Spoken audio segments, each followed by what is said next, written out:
Malayo. Oo, yung biyahe, mapagod.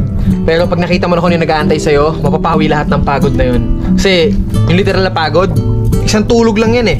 Kinabukasan, full charge ka na ulit eh, di ba? Pero yung pagkakataon na makakita o magkaroon ka ng bagong oportunidad para pasahin yung sarili mo, yung pamilya mo, hindi mo na mababalik yun pag pinalampas mo. Kasi di ba, walang may alam kung bukas nandito pa ba tayo. Kaya hanggat gumigising ka pa, sulitin mo lahat ng gising na yun. Dahil darating ang araw na hindi mo na magagawa yun. Nasa sayo eh, kung ano pipiliin mo, uubusin mo yung lakas mo sa kakatunganga sa bahay o uubusin mo yung lakas mo sa mga makabuluhang bagay. Huwag ka mag-alala kasi kahit saan dyan, may mararating ka.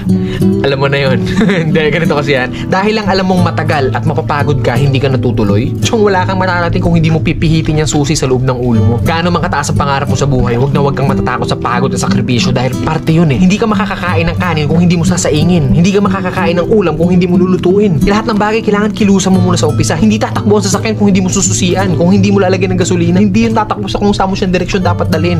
Kailangan kumilos ka. Kailangan ng lakas mo para marating mo kung ano yung gusto mong marating sa buhay. Kasi kung hihiga ka lang dyan, wala mangyayari talaga sa'yo. Hindi pa pwede na inaasal natin lahat sa Diyos na parang nasa Diyos. Lagi kong idadasal sa Diyos. Hindi pa pwede yun. Sabi nga nila, di ba, nasa Diyos ang awa, nasa tao ang gawa. So depende yan sa'yo kung ano yung gusto mong kilos. Sabi nga, work smart, not hard. Hard work yung ginagawa mo pero sablay naman yung mga diskarte mo. Wala rin mangyayari, di ba? Smart move yung ginagawa mo pero swabe lahat. Kailangan mo lang talaga gamitan ng tamang isip at tamang puso sa lahat ng bagay. Ang pangarap para kang nagtatanim ng puno. Malaki pangarap mo, malaking puno yung kailangan mong itanim. Hindi naman pwede maghukay ka ng mababaw lang. Hindi naman pwedeng konting tubig lang yung ididilig mo dyan. Kung gusto mo ng malaking puno, malaking trabaho ang kapalit nun. At nasa sayo yun. Then pag nagbunga na yun, hindi po pwede na hayaan mo na lang bumunga yan dyan. Hindi, kailangan pa rin ng maintenance. Ganon din sa atin.